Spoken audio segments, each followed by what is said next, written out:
RRI Makassar. Assalamualaikum warahmatullahi wabarakatuh. Selamat pagi pendengar setia RRI Makassar dimanapun Anda berada. Kita berjumpa kembali pagi hari ini dalam Dialog Lintas Makassar Pagi. Saya Alfian yang bersama menemani Anda. Kita bahas mengenai tenaga kerja asing TKA yang berada di Sulawesi Selatan. Pengetatan PPKM diberlakukan, TKA Cina bebas masuk Sulsel. Oke, saat ini saya sudah tersambung dengan Pak Dodi Karnida, Kepala Divisi Imigrasi Kementerian Hukum dan HAM Sulawesi Selatan lewat sambungan Zoom. Sebentar juga kami bersama dengan Pak Samsi Alang, Ketua Layanan Terpadu Satu Atap Pekerja Migran Indonesia, Pak Samsi Alang. Sebentar lewat telepon. Saya pertama-tama Pak ke Dodi dulu. Pak Dodi, Assalamualaikum, sehat-sehat Pak. Dan suaranya. Sehat-sehat Pak Dodi? Alhamdulillah. Oke, baik. Ya. Kayaknya dia berada di bandara nih Pak Dodi. Di bandara dong, spesial. Oke, di bandara dalam rangka tugas juga nih Pak ya? Saya rencana ke Palopo untuk besok mendampingi kantor imigrasi Palopo melakukan pelayanan paspor secara jemput bola di Kecamatan Nuha di Oke, ini merupakan salah satu. Jadi pemohon paspor sudah ada 60 orang akan kami layani. Oke, ini salah satu bentuk terobosan yang dilakukan divisi imigrasi begitu Pak Dodi ya. Betul, jadi mereka 60 orang tidak harus ke Palopo, bayangin aja ke Palopo. Betul. Jam ya, harus membayar akomodasi, transportasi. Jadi langsung dijemput begitu. Oke, super sekali pelayanannya. Ya, tapi Pak Dodi ini kayak memintanya ini mengenai keberadaan orang asing atau TKA asal Cina yang berada di Sulawesi Selatan ini Pak. Ya, dan ini kemudian mendapatkan protes dari banyak pihak gitu, terutama ini dari asosiasi buruh ya. Kenapa sih bisa ada di Sulawesi Selatan? Ini gimana sebetulnya bentuk pengawasannya nih Pak Dodi? Mungkin bisa dijelaskan Pak, silakan. Oke. Ya, terima kasih. Bismillahirrahmanirrahim. Assalamualaikum warahmatullahi wabarakatuh. Selamat pagi, salam sehat bahagia. Semoga tetap semangat agar kita tetap sehat. Jadi begini, ini saya di Bandara Internasional Sultan Hasanuddin. Tetapi sejak tanggal 20 Februari 2020, bandara ini sifatnya domestik. Tidak ada penerbangan internasional, reguler maupun charter yang mengangkut penumpang. Jadi ini hanya penumpang domestik saja. Jadi WNI maupun WNA yang datang maupun yang berangkat adalah hanya penumpang domestik saja. Seperti itu. Ya, jadi kemarin juga waktu datang hari Sabtu malam sebanyak 20 TKA itu tidak ada masalah karena itu sama dengan penumpang yang lain sifatnya domestik. Artinya domestik itu mereka sudah clear secara protokol kesehatan. Seperti saya ini, saya membawa hasil rapid test sudah negatif, sudah boleh mendapatkan boarding pass. Semua penumpang WNA maupun WNI akan mendapat boarding pass apabila dia sudah dinyatakan negatif. Oke, saya ingin tahu kalau keberadaan TKA tersebut, apakah mereka datang langsung dari China atau mereka sudah berada di Indonesia, hanya ini mengalami perpindahan dari provinsi lain ke Sulawesi Selatan begitu Pak Dodi? Iya. Jadi kemungkinannya bisa dua, ada mutasi atau perpindahan tugas dari provinsi lain ke Sulawesi Selatan, atau mereka baru datang di wilayah Indonesia kemudian mengikuti proses isolasi atau karantina. Setelah itu dia baru datang ke Sulawesi Selatan. Dan ternyata yang 20 orang itu masuk tanggal 25 Juni 2021 di Bandara Soekarno-Hatta. Itu kalau di Bandara Soekarno-Hatta itu begitu turun dari pesawat, yang dihadapin itu adalah petugas karantina kesehatan terlebih dahulu. Dia mengecek surat-suratnya, apakah berbentuk surat atau berbentuk aplikasi, seperti apa. Begitu itu sudah memenuhi syarat, sudah lulus bahwa mereka negatif, kemudian diarahkan ke counter imigrasi. Dilakukan pemeriksaan, visanya dan sebagainya. Setelah diberikan izin masuk dan izin tinggal, maka mereka langsung keluar, tetapi berhadapan dengan Satgas COVID nasional. Nah, Satgas Covid nasional ini yang mengarahkan mereka untuk melakukan isolasi mandiri di hotel yang ditunjuk, di tempat yang ditunjuk sesuai dengan protokol Oke, kesehatan. sejauh ini bagaimana dengan dokumen-dokumen imigrasi yang mereka miliki, Pak? Dokumen-dokumen tentang keberadaan mereka di Sulawesi Selatan begitu. Apakah ini sudah sesuai atau gimana, Pak? Iya. Ya, imigrasi itu ada di meja terakhir, ya. Meja paling depan itu Kementerian Investasi, kemudian Kementerian Tenaga Kerja, dan terakhir Satgas, kemudian imigrasi baru memberikan izin tinggal. Nah, jadi pemberian visa atau notifikasi visa dari Kemenaker itu hanya diawali oleh persetujuan atau rekomendasi dari BKPM, Badan Penanaman Modal Asing, kemudian Kementerian Investasi, kemudian Tenaga Kerja, baru imigrasi. Kalau semuanya sudah oke, baru imigrasi memberikan persetujuan untuk izin tinggal. Nah, untuk dalam masa pandemi ini tentunya juga harus ada rekomendasi dari Satgas, dan itu sudah dilalui semuanya oleh 20 TKA itu. Jadi sebetulnya tidak ada masalah. Kemarin tuh viral dan sebagainya itu hanya menguras energi yang tidak perlu aja. Masyarakat malah emosinya, energinya tergerus oleh keadaan itu atau oleh kejadian itu. Padahal sebetulnya itu tidak ada apa-apa. Oke, yang dimiliki sekarang oleh 20 TKA tersebut hanya izin tinggal, Pak, ya. Lalu bagaimana dengan izin kerjanya? Izin kerjanya itu dari Kementerian Tenaga Kerja. Jadi izin tinggal ini memang ada format seperti itu. Dia dikasih izin tinggal dulu untuk melakukan uji coba. Nanti cocok apa enggak, pengguna tenaga kerja itu merasa cocok atau tidak dengan keterampilan mereka. Kalau keterampilan mereka tidak cocok, nah tentunya tidak akan mengajukan permohonan izin kerja ke Kementerian Tenaga Kerja. Langsung disampaikan ke imigrasi, langsung kita pulangkan oleh imigrasi, dideportasi. Tetapi kalau cocok ya pengguna tenaga kerja itu akan memohon untuk izin pekerjaan orang itu. Tapi juga harus dilihat kuotanya. Tetapi selamat pagi. Bahwa proyek yang di Pantai itu adalah baik. Pak Dodi tahan, Pak Dodi ya. Saya sudah bersama dengan narasumber lain, Pak Samsi Alang, Ketua Layanan Terpadu Satu Atap Pekerja Migran Indonesia. Pak Samsi Alang. Kepala Layanan Terpadu. Kepala Layanan Terpadu Satu Atap Pekerja Migran Indonesia. Pak Samsi Alang mungkin sudah mendengarkan tadi penjelasan dari Pak Dodi. Pak Samsi Alang sedikit. Belum karena kedengaran suara. Oke, baik Pak Dodi, Pak Samsi Alang, Pak Samsi Alang ini bagaimana Pak Samsi Alang melihat keberadaan TKA yang berada di Bantaeng saat ini, Pak? 20 orang itu. Kemarin kan kita sudah turun ke lapangan bersama dengan beberapa tim lainnya yang merupakan instansi terkait yang berkompeten untuk memberikan penjelasan tentang kedatangan tenaga kerja asing.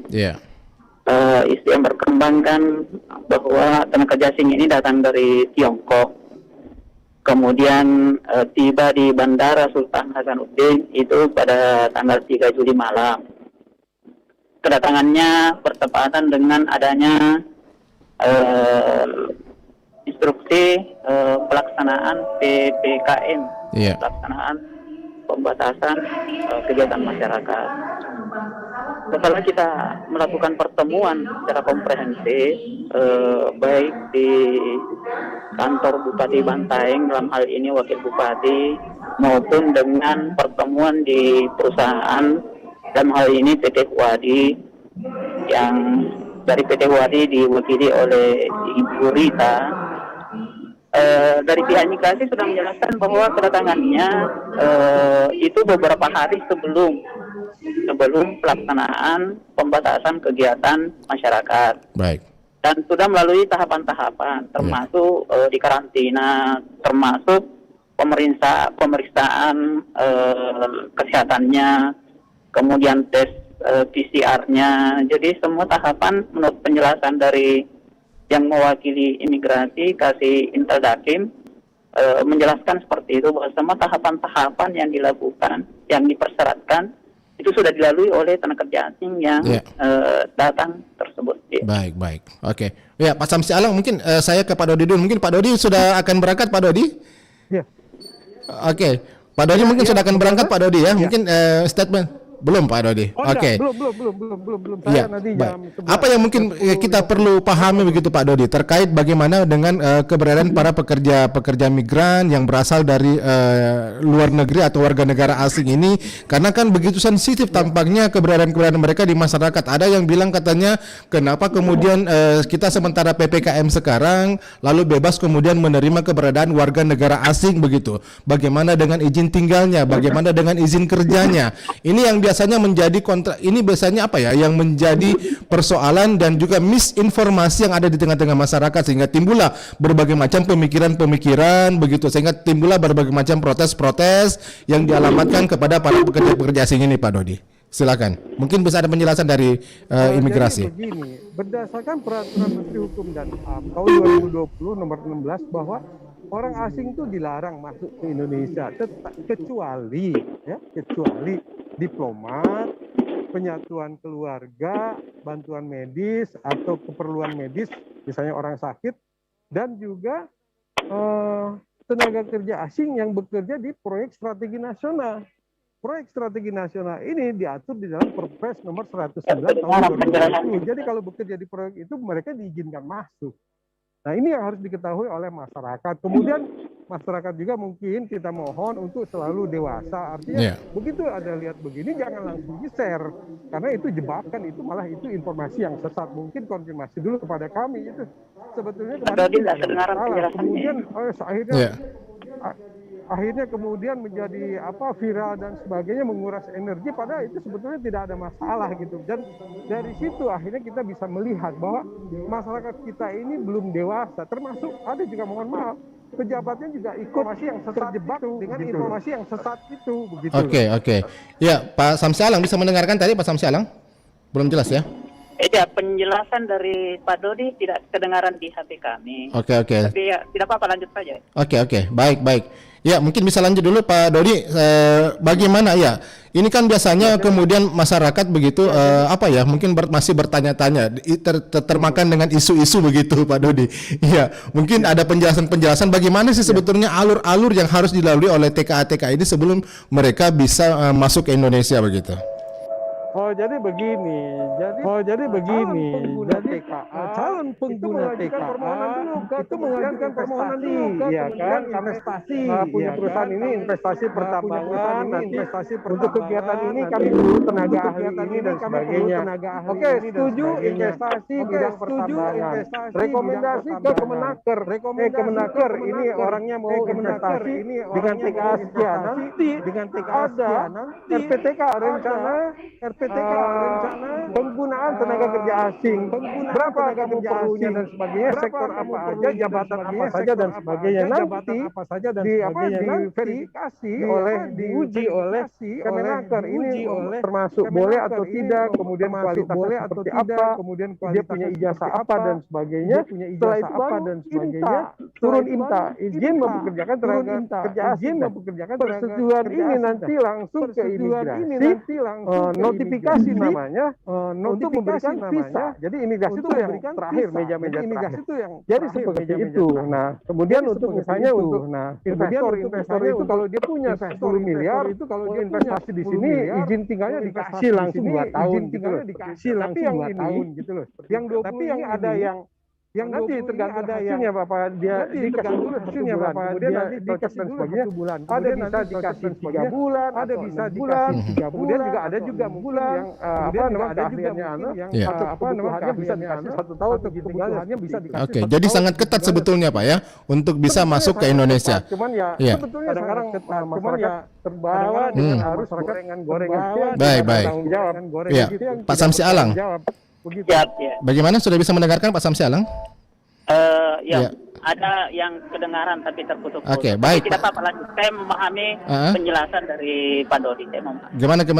Gimana komentar Anda terkait dengan keberadaan para tenaga kerja asing tersebut? Ini katanya kalau menurut imigrasi sendiri memang sebetulnya masyarakat kita banyak yang termakan isu, banyak hanya mendengarkan informasi-informasi yang sesaat begitu, sehingga kemudian terkadang mereka konotasinya jelek begitu terhadap keberadaan tenaga kerja asing di negara kita.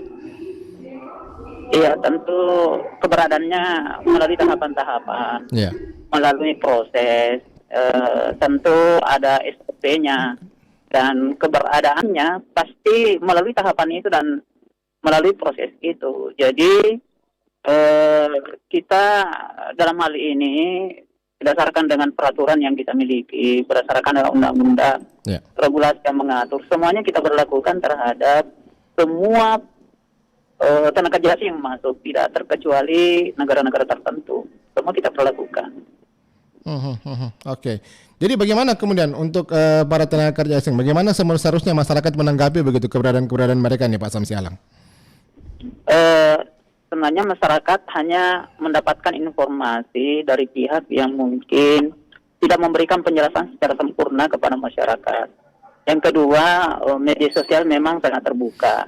Di media sosial hanya memposting, lalu kemudian tidak diikuti dalam penjelasan berdasarkan dengan regulasi yang ada atau peraturan perundang-undangan, yang menyebabkan masyarakat umum memberikan penilaian dan multitafsir. Tetapi ketika kita bertemu pada instansi terkait yang punya kewenangan terkait dengan keberadaan tenaga asing, kan sudah clear masalahnya.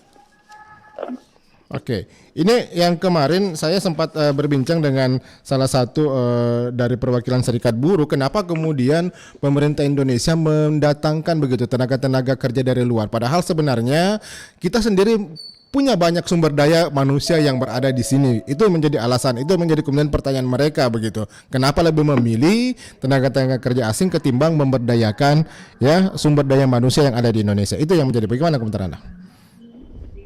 Iya, ini kan terkait dengan tentu rekomendasi-rekomendasi yang ada, karena ini banyak pihak yang memberikan rekomendasi. Tentu rekomendasi ini kan menjadi pertimbangan. Ya, kalau misalnya terkait dengan tenaga kerja lokal juga, saya pikir perusahaan lebih memprioritaskan. Mungkin ada hal-hal tertentu sehingga perlu mendatangkan tenaga kerja asing untuk penyelesaian sebuah proyek. Dan kehadirannya kan tidak selamanya nih tenaga kerja asing, mungkin dalam kondisi tertentu saja. Baik. Ini mungkin pandangan masyarakat seolah-olah ini ya untuk mengisi selama-lamanya atau untuk menetap selama-lamanya menjadi pekerja di sini. Oke, ya baik. Ya, terakhir Pak Dodi, karena sesi yang pertama sudah habis, mungkin apa yang harapan Pak Dodi begitu Pak, dan mungkin himbauan Pak Dodi dan mungkin ada pencerahan kepada masyarakat begitu Pak Dodi, bagaimana kemudian menyikapi terhadap isu-isu ini Pak? Oke, di Toraja Utara itu ada 16 TKA untuk PLTA. Betul. TKA untuk PLTA. TKA ini sudah 200. Kemudian TKA ini sudah 200. Kehadiran mereka itu juga menimbulkan mereka itu juga menimbulkan pusat perekonomian baru, membuka lapangan tenaga kerja yang baru, membuka lapangan tenaga hadapi itu karena bagaimanapun juga kita hadapi itu karena mereka punya modal, kita punya teknologi, punya kemampuan. Jadi ya teknologi kita mau bersaing dengan mereka harus tingkatkan kita mau bersaing dengan mereka kita masyarakat integritas kita, etos kerja kita itu yang bisa mengusir TKI kita, bukan itu yang bisa mendemo dan rusuh dan sebagainya. Oke. Jadi mungkin ini perlu pemahaman masyarakat sekali lagi gitu Pak Dodi, bahwa sebenarnya keberadaan TKA di sini itu sangat apa ya, boleh dikatakan mereka disaring begitu ya. Mereka berada di sini melewati beberapa tahap, nggak langsung begitu masalah protokol kesehatan, isunya bawa virus lah dari luar ke Indonesia. Nah, ini kan yang berkembang selama ini gitu. Dan yang paling penting juga kita harus akui bahwa yang paling penting yang punya modal itu ya PMA itu boleh ya PMA saja dia membawa orangnya di sana ya punya ahli yang sudah dipercaya auranya sama seperti saya. Oke, Pak Dodi, terima kasih banyak Pak Dodi atas waktunya. Selamat di perjalanan Pak Dodi, sukses selalu ya. Oke. Waalaikumsalam warahmatullahi wabarakatuh. Ya, mungkin terakhir Pak Samsi Alang, apa yang mesti kita pahami begitu Pak Samsi Alang mengenai keberadaan tenaga kerja asing ini? Jangan sampai kemudian isu-isu ini selalu kemudian digoreng ya dengan berbagai macam, dikait-kaitkan dengan berbagai macam sesuatu yang mungkin kontraproduktif begitu, yang tidak sesuai begitu dengan yang terjadi di lapangan misalnya. Ya. Iya, mungkin perlu memang peningkatan pemahaman tentang regulasi. Ya. Yang kedua, penjelasan-penjelasan yang mungkin bisa membiaskan ini persoalan agar bisa dibatasi, dan bagi masyarakat barangkali secara umum untuk bisa lebih konsentrasi kepada siapa sebenarnya ini yang punya kompetensi untuk bisa memberikan penjelasan terkait dengan persoalan yang berkembang, agar betul-betul menerima informasi itu ada dasarnya, ada pertanggungjawaban, dan ini yang tidak dimiliki oleh masyarakat umum tentang bagaimana caranya mendapatkan informasi dari sumber yang tepat, begitu kira-kira. Karena kalau misalnya kita ingin mengikuti perkembangan di media sosial, ini akan semakin menjadi bias kalau tidak ada penengahan secara spesifik terkait dengan persoalan yang ada. Baik. Ya, terima kasih banyak Bapak-bapak, Pak Samsi Alang, Pak Dodi sudah bergabung bersama RRI. Sukses selalu. Ini sangat begitu penjelasannya semoga bisa mencerahkan masyarakat kita supaya bisa tidak termakan dengan isu-isu yang murahan apalah. Oke, terima kasih Bapak-bapak, Pak Samsi Alang, Pak Dodi, terima kasih banyak. Sukses selalu kegiatannya hari ini. Ya, Assalamualaikum warahmatullahi wabarakatuh. Selamat pagi. Oke, pendengar, kami sudah dengan sesi yang pertama. Kita rehat dulu, tetap bersama kami di RRI Pro 1 Makassar.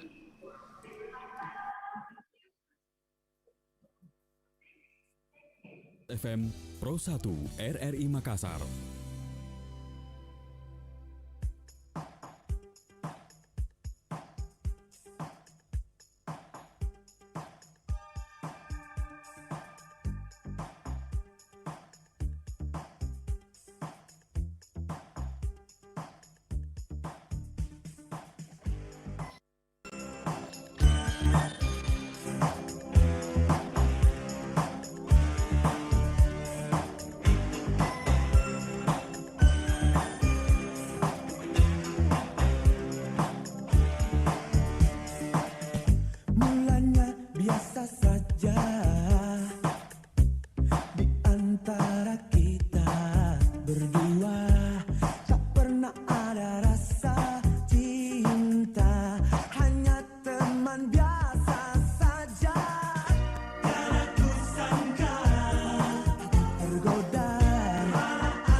Inspirasi 94,4 FM Pro 1 RRI Makassar. Kanal Inspirasi 94,4 FM Pro 1 RRI Makassar.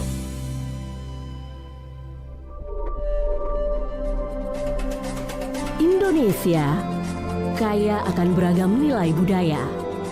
Nilai-nilai persaudaraan telah mengakar dan tumbuh di setiap jiwa bangsa. Di Pulau Sumatera, menghargai kawan dengan segala kekurangan dan kelebihannya dikenal dengan Pardonganon. Di Jawa terdapat istilah saduluren yang berarti persaudaraan yang abadi. Pela Gandong di Maluku, suatu ikatan persaudaraan dengan tujuan saling membantu dan tolong-menolong satu sama lain. Dan di Sulawesi Selatan, terdapat kultur satu rasa satu darah untuk bekerja sama yang dikenal Ak Bulu Si Batang, Acera Si Tongka-Tongka. Indonesia dipisahkan oleh beberapa pulau namun direkatkan dengan persaudaraan, saling mendukung dalam suka dan duka. Kita Indonesia, kita semua bersaudara.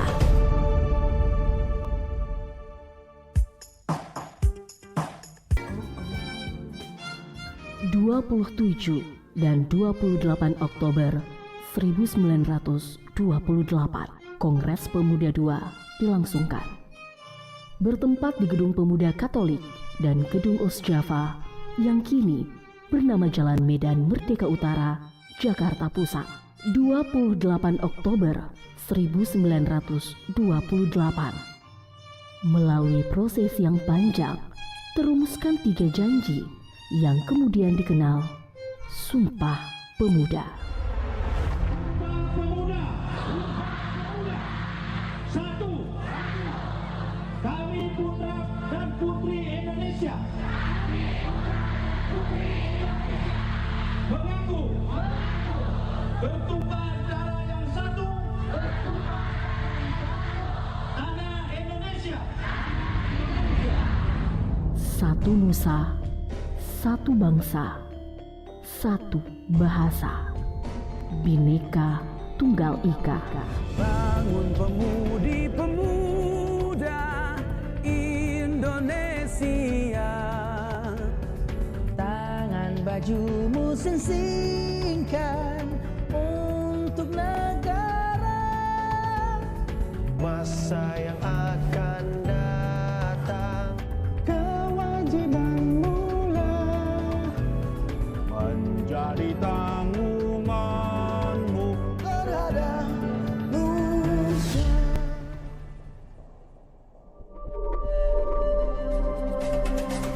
Indonesia Proklamasi. akan beragam nilai budaya.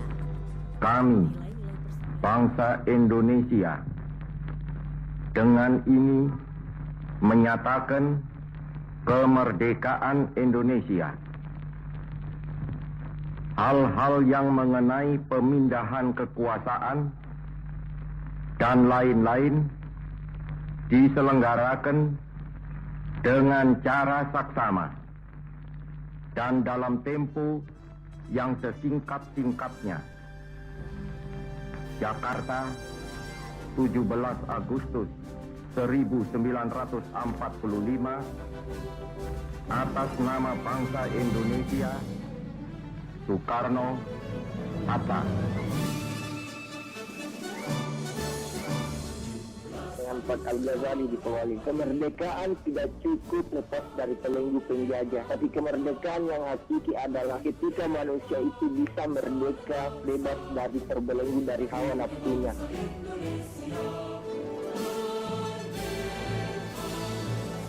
Baru ini terjadi contoh, kemerdekaan kebalikan daripada penjajahan.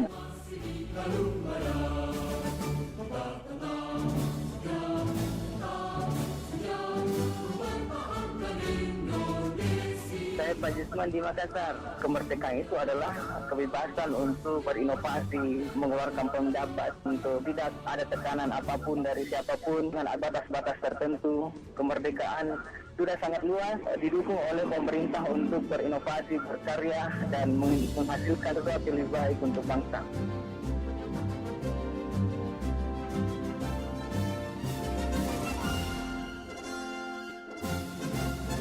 Salam al-aidid dipanggil. Kemerdekaan ialah raya sejahtera dan makmur, adil dan pemerataan kesejahteraan.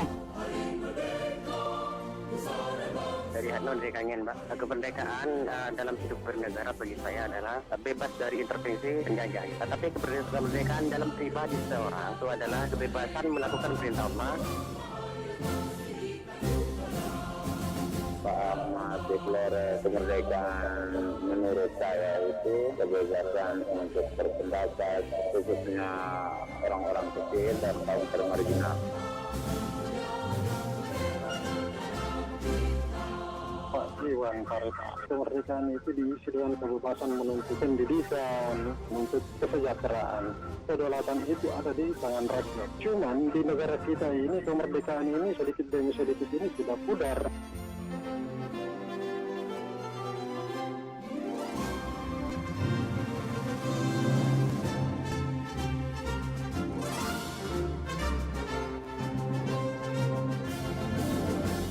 Ustaz Nur Dilbiring Kanaya. Kemerdekaan adalah kebebasan untuk mendapatkan rasa nikmat, aman, nyaman, dan selamat.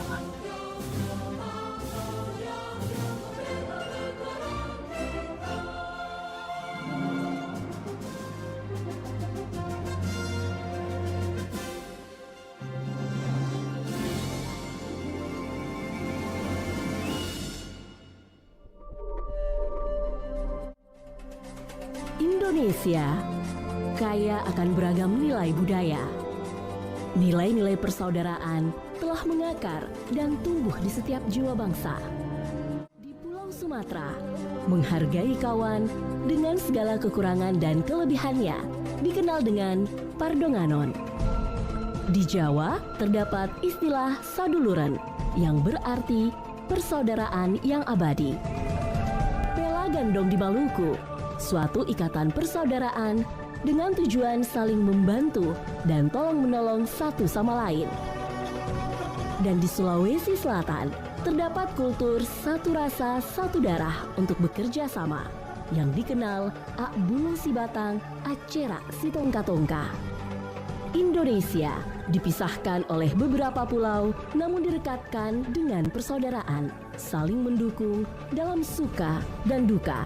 Kita Indonesia, kita semua bersaudara. Proklamasi. Kami, bangsa Indonesia, dengan ini menyatakan kemerdekaan Indonesia. Hal-hal yang mengenai pemindahan kekuasaan dan lain-lain diselenggarakan dengan cara saksama dan dalam tempo yang sesingkat-singkatnya. Karena inspirasi 94,4 FM Pro 1 RRI Makassar. Kita lanjutkan lagi bersama kita pendengar pagi hari ini masih dalam dialog lintas Makassar pagi. Saya sudah bersama dengan Pak Laude Abdul Ghani, pengamat hukum hubungan internasional. Pak Laude, assalamualaikum. Ya, Pak Laude. Assalamualaikum warahmatullahi wabarakatuh. Bisa jelas suara saya, Pak Laude? Oh iya, kurang kencang suaranya, kalau bisa dikerasin. Baik, bagaimana Pak Laude bisa mendengarkan suara saya? Halo, masih kurang bagus ini suara. Baik, ya. Gimana Pak Laude bisa mendengarkan suara saya? Oh ya, sudah bagus ya. Iya, baik. Baik, Pak Laude. Halo Pak Laude. Halo, assalamualaikum warahmatullahi Ya. Baik Pak Laude, Anda melihat sejauh ini bagaimana kita tahu kan bahwa masalah atau isu tenaga kerja asing di negara kita menjadi sebuah isu yang tampaknya ini menjadi isu liar begitu ya. Dan keberadaan mereka ini tergiring-giring biasa dengan persoalan-persoalan politik begitu. Nah, Anda sendiri melihat bagaimana sebenarnya pemerintah menangani saat ini keberadaan tenaga kerja migran yang ada di negara kita, Pak Laude? Baik, Baik ya, terima kasih banyak. Ini saya kira edukasi publik kita harus sering lakukan lewat di seluruh Indonesia sebetulnya ya. Jadi memang saya mau mulai dari mana ya mengenai tanggapan akademisi, para ahli, para pakar ya terkait dengan hal isu mengenai diaspora atau yang biasa disebut dengan imigran. Yeah. Ya, yang legal and unlegal. Jadi begini sebetulnya ya, kita harus mengurai masalah ini dengan bijak dan pure based on academic analysis. Tidak boleh kita sembarang, karena ini nyeri-nyeri sedap itu bisa kita juga kena delik, itu salah-salah ya. Yeah. Jadi coba saya didengarin, saya mau uraikan mengenai hal ini. Sudah setahun lebih kita bicara mengenai the central isu kan adalah COVID itu. Iya, kita betul. ini sekarang ini lagi bicara sebelum masalah China diaspora. Kita bicara dulu situ. Jadi saya harus bicara hati-hati ini. Tolong saya didengarkan bahwa kita mulai bicara, kalau kita bicara hal ini, kita harus sedikit filosofis ini cara mengkajinya supaya kita selamat dunia akhirat begitu. Yeah. Jadi pertama-tama kita bicara tentang suatu prinsip dalam ini, kan kita bicara hukum ini loh. Yeah. Ya, kita bicara mengenai imigran itu bicara legality, legal and illegal, itu kita bicara hukum. Maka kita harus bicara dulu secara filosofi. Dikatakan begini, law or the law is not for law. Hukum itu bukan untuk hukum. Yeah. Itu kata Profesor Radbrook. So law diciptakan, the law established to how to achieving the well of welfare of state. Welfare of state itu adalah kesejahteraan publik. Jadi hukum itu harus diciptakan untuk kemaslahatan umat manusia. Yeah. Dimanapun, di negara manapun di muka bumi. Jangan ada hukum yang diciptakan untuk menggerus kebebasan dan menggerus bahkan konstitusi misalnya dilanggar, itu nggak boleh. Jadi kita bicara mengenai isunya ini, sebetulnya tadi saya lihat ya di WA bahwa kita bicara mengenai PPKM, bukan imigran isu itu. Mungkin implikasi aja. Jadi ini bahagian dari tapi oke lah, kita mulai dari mana dua hal ini integrated each other. Kita bicara mengenai isu imigran and isu COVID and isu PPKM, itu bahagian integral hari ini, tidak bisa dipisah itu. Yeah. Ini sangat bersinergi ini.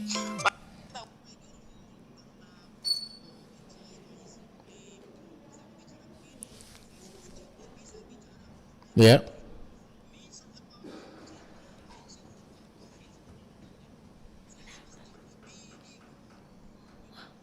Di Unhas misalnya, saya bicara begini, bahwa hati-hati loh, saya bilang jangan pernah tidak percaya pada COVID, karena hari-hari kita mati karena COVID ini.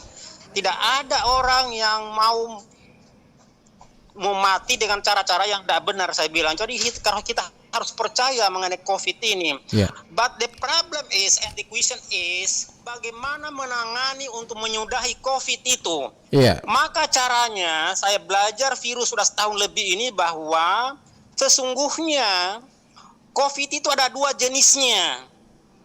COVID itu dua jenis. Pertama adalah jenis COVID is made. Is made itu artinya COVID yang dibuat oleh manusia. Dan COVID kedua adalah COVID is born oleh Allah Subhanahu wa taala, kekuasaan Allah Subhanahu wa taala. COVID-19 ini adalah is made, tidak alamiah, not natural COVID. Oleh karena itu, penanganannya harus ditutup dari vektornya. Siapa vektornya? Wuhan, Cina. Cina membawa COVID itu. Kok bisa-bisanya aturan itu kita uring-uringan di bawah ini, Cina masuk terus itu. Yeah. Cina masuk terus. Ini saya uraikan, ini edukasi publik ini, tanggung jawab saya dunia akhirat ini. Sudah 1 tahun lebih saya bicara soal ini. Karena ini COVID sifatnya is made, dibuat oleh manusia, tidak natural, maka vektornya, pembawanya harus ditutup, dikunci, tidak boleh Cina-Cina masuk di Indonesia. Itu teori ilmiah, akademiknya, rasionalitas, legalitas, dan itu koherensinya di situ. Nah, bila itu dilanggar maka terjadi distrust. Distrust itu artinya ketidakpercayaan publik terhadap polisi atau kebijakan penanganan menyudahi COVID itu. Oke. Maka tidak boleh masyarakat dipandang remeh bila terjadi distrust karena memang tidak ilmiah caranya. Oke. Tidak ilmiah cara menanganinya. Kalau mau ilmiah, tutup hulunya, jangan uring-uringan ke hilir, itulah. Ini mudah-mudahan semua masyarakat bangsa Indonesia mendengar apa yang saya uraikan ini, tanggung jawab saya dunia akhirat. Karena ini saya sudah setahun lebih saya bicara soal ini. Ya. Jadi oleh karena itu dengan segala hormat kepada pemerintah ya, supaya memahami betul bahwa COVID is made itu tidak natural dan ini memang harus ditangani secara ilmiah akademik kita. Oke. Kita tahu bahwa sumbernya dari mana. Masa sumbernya bisa terus-terus melanglang buana keluar masuk di Indonesia, kita yang diuring-uringin itu. Oke. Nggak bisa begitu. Jadi ini saya kira poin saya ya kalau kita mau bicara imigran and COVID itu. Tapi kan kita mau bicara PPKM ini. Baik, ya, ini terkait dengan Pak Laude Abdul Ghani, bagaimana kemudian keberadaan hubungan para tenaga kerja asing yang datang ke Indonesia, ya terutama yang berasal dari Tiongkok ini, dengan bagaimana penerapan PPKM. Di saat penerapan PPKM berlangsung, ya, bukankah sebenarnya ada pembatasan untuk menerima kedatangan warga negara asing dari luar begitu? Ya. Nah, kemudian ini kemudian menjadi dilematis juga, bagaimana dengan hubungan bilateral kita dengan negara-negara atau dengan para investor. Soal itu. Oke, ya. Saya tanggapi itu. Baik. Bahwa memang the key problemnya di situ. Key problemnya kan di situ. Bagaimana caranya PPKM itu membuat ini kan kita bicara hukum, makanya saya mulai tadi dengan filsafat hukum. Hukum itu dibuat untuk kesejahteraan publik. Nah, inilah yang kita bicara mengenai PPKM ini kan hukum. Yeah. Dan kita bicara hukum itu, kita harus bicara siapa yang berhak hukum. Dalam hukum secara umum ya internasional ya, tidak hanya di Indonesia, secara umum seluruh dunia belajar hukum itu bahwa yang membuat hukum itu adalah hakim dan presiden. Tidak ada minister made law, itu tidak ada. Jadi hanya ada judge made law and the president made law. Jadi presiden membuat hukum dan hakim membuat hukum. Tidak ada menteri membuat hukum. PPKM ini dibuat dengan Peraturan Menteri Dalam Negeri nomor 15 2021. Ya. Maka itu tidak boleh suatu aturan menggerus konstitusi. Pasal 29 Undang-Undang 45 kita tentang kewajiban itu mengenai hak kita untuk menjalankan syariat agama masing-masing, agama apapun, tidak boleh digerus oleh ketentuan undang-undang sekalipun. Ya, ini kan konstitusi. Jadi coba bisa dibayangkan kalau PPKM ini terhubung dengan masalah Idul Adha misalnya, sehingga tidak bisa jalan itu.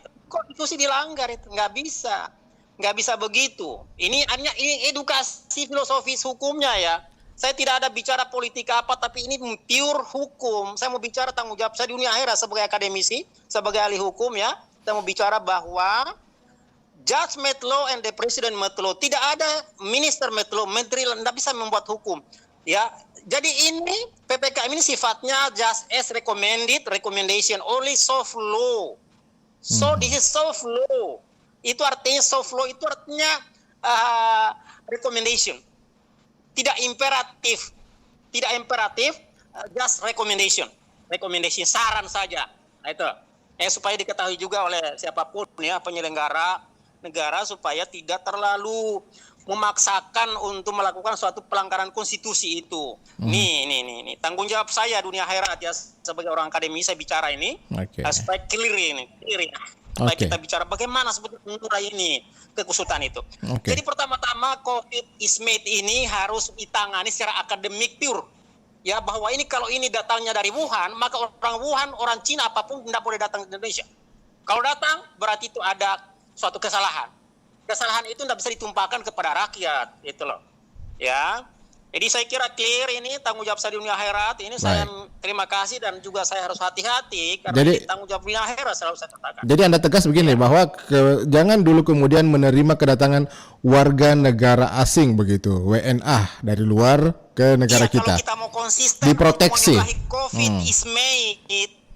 COVID is made harus disudahi dengan tidak boleh datangnya warga asing terutama Cina.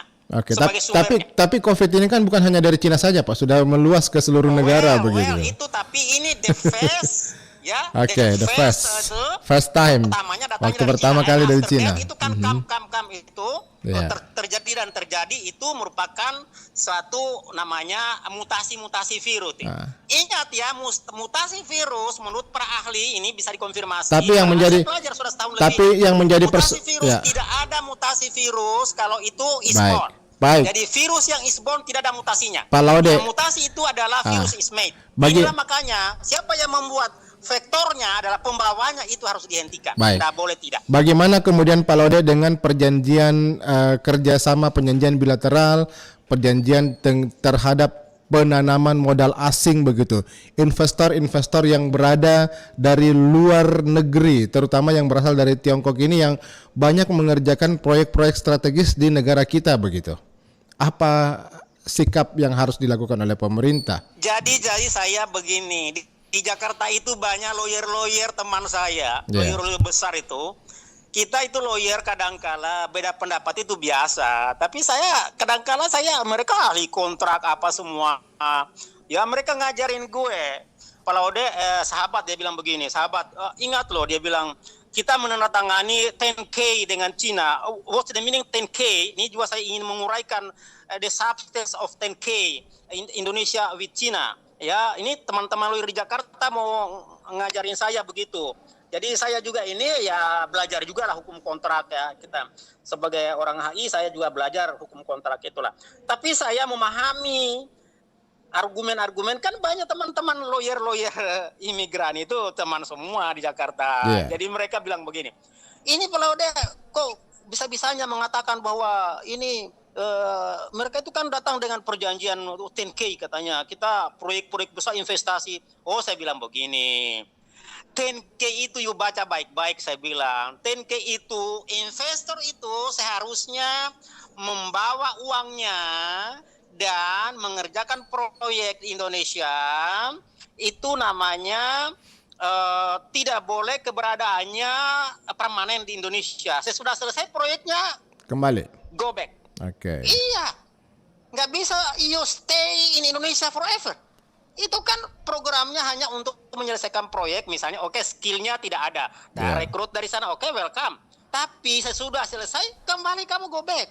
Jangan materu-teru ada di sini. Itu 10K itu. Jadi substance 10K ini saya paham itu. Jangan saya dipatolo-toloi, saya bilang dengan 10K ini. Tapi itulah masalah lawyer teman-teman, paham saya. Ya, jadi mau diajarin saya dengan 10K, ya bahkan ya saudara saya banyak. Bagi saya kemudian bertanya ini Pak Laude, bagaimana dengan nanti hubungan bilateral? Apakah nanti tidak akan mempengaruhi hubungan bilateral? Taruhlah misalnya antara Indonesia dan China begitu, kalau kemudian dalam kesepakatan hubungan dagang, hubungan penanaman modal asing tersebut ada yang kemudian dilanggar dalam paham-paham tersebut. Kita bicara mengenai harmonize relation harmonize each area of state itu kan depend on our diplomacy. Tergantung dari bagaimana kualitas diplomasi kita, fair or not. Jadi fairness atau diplomasi itu tidak boleh ada pressure each other of state. Jangan A menekan B, B menekan C dan seterusnya dan seterusnya. Tidak boleh ada pressure. Saya ini orang HI ya. Jadi paham saya mengenai quality and mechanism of diplomacy. Jadi tidak boleh kita kalau pertanyaan bagaimana hubungan diplomasi kita, hubungan Indonesia dengan kalau terjadi apa-apa terjadi. Ini tergantung dari, makanya itu perjanjian itu harus, kenapa perjanjian syarat sahnya perjanjian adalah itikat baik. Good faith. Good intention. Without that, itu tidak bisa, tidak ada perjanjian, tidak ada itikat baik. Jadi semua saya dudukan, ini tanggung jawab saya dunia akhirat. Saya mau jelasin ini kuliah 1, ini kuliah di semester 5. ini saya kira ya di Baik. S1 ini ya. Oke. Jadi saya Jadi intinya mungkin kualitas tergantung bagaimana kualitas dari diplomat kita dalam melakukan perjanjian begitu Pak Laude ya. fair, ya, Baik, fairness or not. Fairness Jadi or kalau not. kualitasnya fair, Baik. maka tidak ada masalah. Oke. Kan kita tinggal merunut saja ke hati nurani. Oh, kalau ini perjanjiannya salah ini. Kayaknya kita ada patolo-tolo di sini nih. Nggak bisa gitu. Iyalah. Oke. Baik. Ya Pak Laude, mudah-mudahan ini tidak lagi menjadi isu-isu isu-isu yang menjadi isu liar yang digulingkan, jangan kemana-mana begitu. Teman-teman akademis juga yang lawyer-lawyer suka ngajar-ngajar kita, orang akademisi diajarin tengke. Saya paham tengke itu. Oke. Iya. Janganlah kita diajarin tengke, tapi ini tengke namanya. Baik. Tidak fair itu. Oke. Baik. Pak Laude, terima kasih banyak untuk analisanya bersama RRI pada pagi hari ini Terima kasih banyak. Saya juga mohon maaf, mudah-mudahan ini menjadi wahana pertemuan untuk perbaikan negara bangsa ini. Siap. Baik, Terima kasih Pak Laude. Assalamualaikum warahmatullahi wabarakatuh. Ya, pendengar di manapun Anda berada, kami sudah bersama dengan Pak Laude Abdul Ghani, ya, pengamat hukum hubungan internasional dari Universitas Hasanuddin Makassar. Ya, saya cukupkan sampai di sini untuk dialog interaktif Lintas Makassar pagi. Saya Alfian mengucapkan terima kasih atas kebersamaan Anda. Selamat pagi, sampai jumpa. Assalamualaikum warahmatullahi wabarakatuh. Inspirasi 94,4 FM Pro 1 RRI Makassar.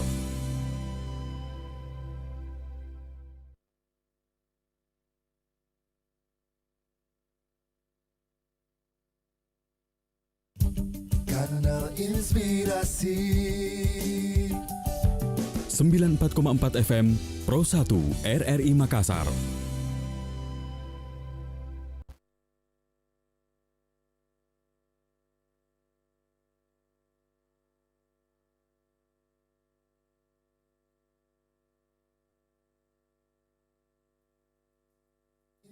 Inspirasi 94,4 FM Pro 1 RRI